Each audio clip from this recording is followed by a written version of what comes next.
எல்லோரும் இன்புற்றிருப்பதை தவிர வேறொன்றுமறியேன் பராபரமே.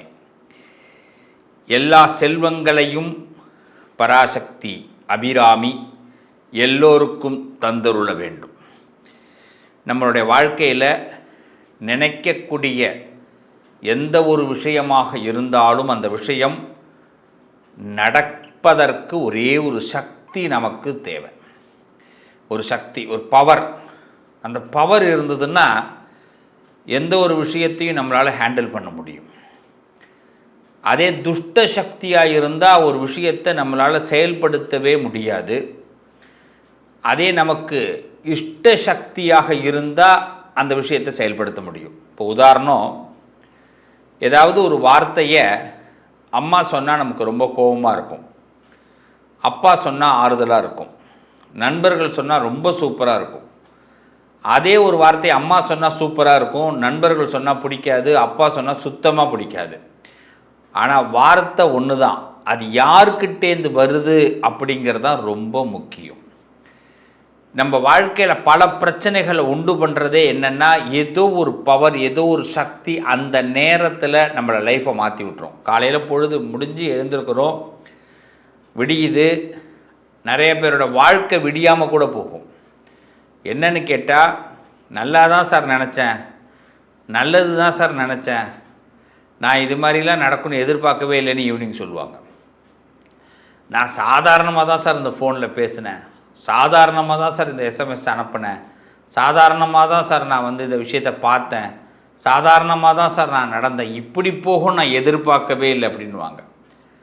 அப்போ நமக்கு சரின்னு பட்டது யாருக்கோ ஒருத்தவங்களுக்கு தவறுன்னு பட்டிருக்கு, அதனால் பிரச்சனை பெருசாக இருக்குது. அப்புறமா அவங்க தவறுன்னு பட்டதுனால நம்ம அதை திருப்பி யோசித்து பார்க்கும்போது, செஞ்சுருக்கக்கூடாது, இது என் மேலே தான் மிஸ்டேக்கு அப்படின்னு நம்ம மனசே திருப்பி ஒரு ரவுண்டு நம்மள்கிட்ட சொல்லும். இது மாதிரி ஏன் நமக்கு பல ஆப்பர்ச்சுனிட்டிஸ் மிஸ் ஆகுது, நல்ல மனிதர்களை இழக்கிறோம், நமக்கு நடக்கிற ஏன் விஷயங்களுக்கு நாமே ஜபாத் வேறு ஆகிறோம், பொறுப்பாகிறோம். ஆனால் எடுத்த உடனே அது நமக்கு தான் நாம் பொறுப்புன்னு நமக்கு தோணாது. எல்லாமே சரியாக பட்டிருக்கும், பிறகு தான் அது பொறுப்பாக இருக்கும். இது எப்படி?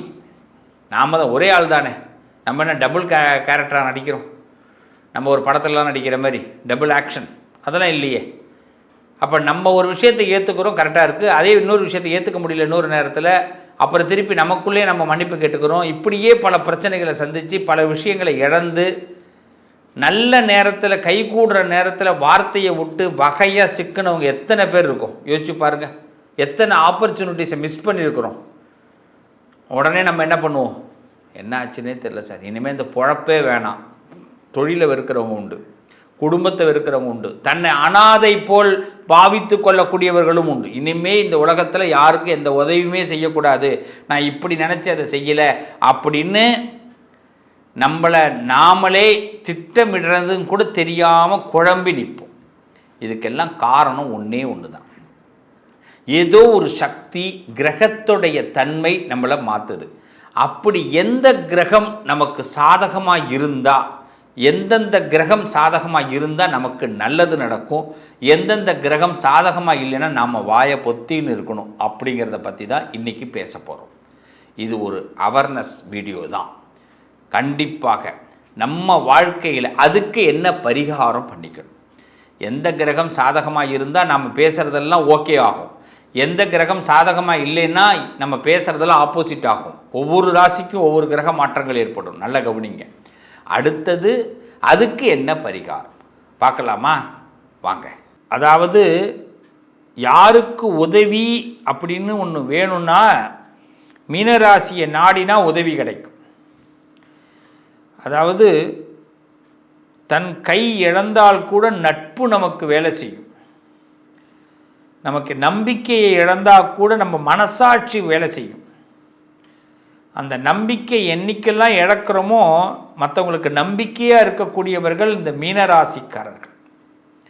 ஒரு போர்க்களத்தையே திடீர்னு சந்திக்கணும்னா கூட சந்திச்சிடலாம் அப்படின்னு யோசிக்கக்கூடியவர்கள். அப்படிப்பட்ட மீனராசிக்கு ஒரு 6 நட்சத்திரத்தினால தலை எழுத்தே மாறும், தலை விதியே மாறும், தலையில் எழுத்தில் கிறுக்களே ஏற்படும். அது யார்? அந்த 6 நட்சத்திரம். நாம் இப்போ அதை தான் பார்க்க போகிறோம். அதுவும் இப்போ பாருங்கள், ராசிக்கு 11ல் செவ்வாய் இருக்கார். பூமி சம்பந்தமான லாபம் வரப்போகுது. ராசிக்கு 12ஆம் இடத்துல புதன், சுக்கிரன், ராகு சங்கமிக்கிறாங்க. ஸோ இப்போ என்ன ஆகுது அப்படின்னா, சுப விரயங்கள் காத்திருக்கு, சுப பலன்கள் காத்திருக்கு.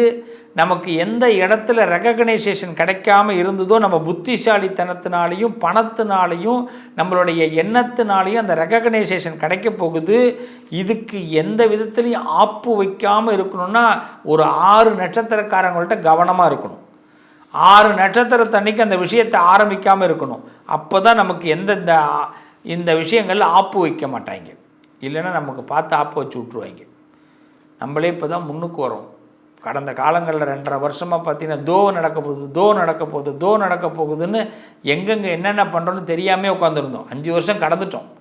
இப்போ தான் நமக்கு ஆட்டமே ஆரம்பிக்குது. அதில் இந்த காலகட்டத்தை, இந்த ஆட்டத்தை சரியாக பயன்படுத்தணும்.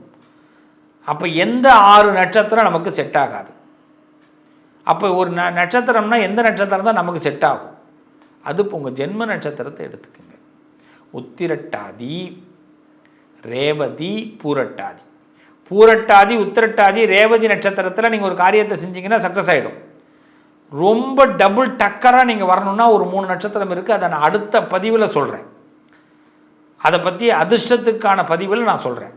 இப்போது தலையெழுத்தை கிறுக்கிறவங்க யார் யார்? அப்போ 6 நட்சத்திரத்தன்னைக்கு ஒரு விஷயத்தை ஆரம்பிக்காதீங்க. அந்த 6 நட்சத்திரத்தை கடக்கும்போது பார்த்து கடங்க. 6 நட்சத்திர நபர்களோடு பேசும்போது கவனமாக இருங்க. அந்த 6 நட்சத்திர நபர்கள் கவுத்து விட்ருவாங்க. அது யார் யார்? முதல்ல புனர்பூச நட்சத்திரம். சொம்பு தூக்கணும். இந்த புனர்பூச நட்சத்திரக்காரங்களோட நம்ம பழகிறோம்னா சொம்பு தூக்கணும். அவங்க நினைக்கிறது தான். அவங்களுக்கு அடிமையாக நம்ம இருக்கணும். நம்ம கருத்தை அவங்க ஏற்றுக்கவே மாட்டாங்க. அதே மாதிரி விசாக நட்சத்திரம். நாம் ஒன்று நினச்சா அவங்க ஒன்று நினைப்பேன். இங்கே இருக்கேன்ட்டு அங்கே இல்லாமல் போயிடுவாங்க. அவங்கள நம்பி ஒரு ஊருக்கு நீங்கள் பயணம் பண்ணிங்கன்னா அங்கே அந்த ஊரில் இருக்க மாட்டாங்க. அச்சோச்சோ இப்போ தானே வந்தேன் அப்படின்வான். அடாடாடாடா நீ சொல்லியிருக்கலாமே, நான் இருந்துட்டு சொல்லிட்டு தான் கிளம்பியிருப்போம். அவன் சொல்லுவான், நீ இன்னொரு ஃபோன் அடிச்சிருக்கணும்ல அப்படின்வான். நான் உன் மெசேஜை பார்க்கலேன்னு பொய்யா சொல்லுவேன். உங்களுக்கு ஒத்து போகாது. பூரட்டாதி நட்சத்திரம் பணம் பேஸ், வெறும் பணம். சார் நான் பாசமாக இருக்கேன், அதெல்லாம் அப்புறமா வச்சுக்க, முதல்ல எவ்வளோ இருக்கவன்ட்டேன், பணம் தான் என்கிட்ட வா. பணத்தில் நிறைய அடிமையாகி வருத்தப்படுறது பூரட்டாதிக்கு உங்களுக்கு ஒத்தே வராது. அடுத்த ஒரு 3 நட்சத்திரம் சுத்தமாக ஒத்து வராது. யாரை நம்பலாம் அந்த 3 நட்சத்திரத்தை நம்பி வேஸ்ட் ஆக்கிடாதீங்க டைமு. ஆயில்யம், கேட்டை, ரேவதி.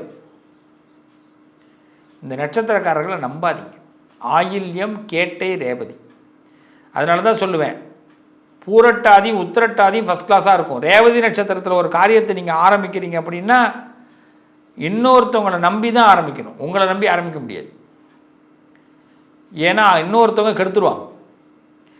இந்த ஆயில்ய நட்சத்திரம் அவங்க எஜமானராக இருப்பாங்க, நீங்கள் கீழே தான் இருக்கணும். கேட்ட நட்சத்திரம் அவங்க தான் பெரிய ஆளாக காட்டிப்பாங்க, நீங்கள் போகிற திட்டத்தை தவிடுபடி ஆக்கிடுவாங்க.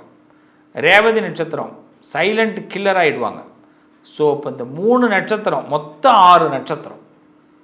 இந்த 6 நட்சத்திரக்காரர்களோடு நீங்கள் கவனமாக இருங்க. அதில் முக்கியமாக புதன்கிழமையில் எந்த காரியத்தையும் ஆரம்பிக்காதீங்க. வெள்ளிக்கிழமையில் ஆரம்பிங்க, வியாழக்கிழமையில் ஆரம்பிங்க, ரொம்ப பெஸ்ட்டாக இருப்பீங்க. அதுவும் இப்போ உங்களுக்கு சுகமான நேரம் ஆரம்பிக்குது. ஸோ இந்த நேரத்தில் இந்த 6 நட்சத்திரத்தை அன்னைக்கு இந்த காரியத்தை ஆரம்பிக்காதீங்க. அந்த 6 நட்சத்திரத்தை அன்றைக்கி கொஞ்சம் கவனமாக இருந்தீங்கன்னா நல்லாயிருக்கும். இந்த 6 நட்சத்திரக்காரர்களோட பழகும்போது வியாபார ரீதியாகவோ வசதி ரீதியாகவோ ஏதோ ரகசியங்களையும் சொல்லாதீங்க. தலையெழுத்தை மாற்றிட்டு போயிட்டே இருப்பாங்க. நீங்கள் கஷ்டப்பட்டு ஒரு விஷயத்தை சேகரித்து வச்சிருக்கிற விஷயத்தை இந்த 6 நட்சத்திரம் தவிடுபடி ஆகிடும். அதில் ரொம்ப இந்த 5 நட்சத்திரம் ரேவதி பாதிக்கு பாதி, மீதி 5 நட்சத்திரமும் பார்த்தீங்கன்னா உங்களுக்கு ஆப்போசிட் நட்சத்திரம். ரேவதி நட்சத்திரத்தை பாதிக்கு பாதி. அதனால தான் சொல்கிறேன், ரேவதி நட்சத்திரக்காரர்கள் உங்கள் ஜென்ம நட்சத்திரத்துலேயே அது உட்கார்றதுனால அவங்க பாதி நீங்கள் உங்களுடைய பலத்தில் இறங்கணும். மீதி 5 நட்சத்திரம் நமக்கு ஆப்போசிட்டிங்காக தான் போகும். ஸோ ஏகப்பட்ட பிரச்சனைகளை சந்தித்து வந்த இந்த மீனம் இந்த நட்சத்திரத்தை அன்னைக்கு பெரிய முடிவுகளை எடுக்காதீங்க. அதுவும் முக்கியமாக பார்த்திங்கன்னா பணம் சம்பந்தப்பட்ட முடிவுகள், பதவிகள் சம்பந்தப்பட்ட முடிவுகள், வருமானத்தை ரெட்டிப்பாக்குறது, ஏதாவது நான் வந்து ஸ்டாண்டர்டாக ஒரு முடிவு எடுக்க போகிறேன் சுவாமி, ஸ்டாண்டர்டாக என் லைஃப்பையே நான் மாற்ற போகிறேன்னு அப்படி ஒரு முடிவெல்லாம் இந்த நட்சத்திரத்தில் எடுத்துடாதீங்க.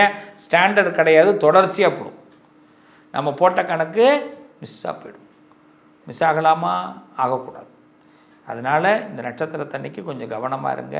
அதான் உங்களுக்கு பாசிட்டிவாக கொடுக்கும். நம்ம என்ன பண்ணுனா லாபம் கிடைக்கும் அப்படின்னா, இந்த நட்சத்திரத்தன்னைக்கு அவசியமாக நான் ஒரு விஷயத்தை செய்ய போகிறேன் சுவாமி, நான் என்ன பண்ணுறதுனே தெரியல, இந்த நட்சத்திரக்காரர்களோடு நான் பழக வேண்டிய கட்டாயமாக எடுத்து நான் என்ன பண்ணுறதுனே தெரியல அப்படின்னா, யாராவது குருமார்கள்ட்ட, சித்தர்கள்ட்ட, குருமார்கள்ட்ட டையப் வச்சுட்டு அவளை கேட்டுட்டு தான் செய்யணும். செய்யலாமா வேண்டாமா அவள் உத்தரவு.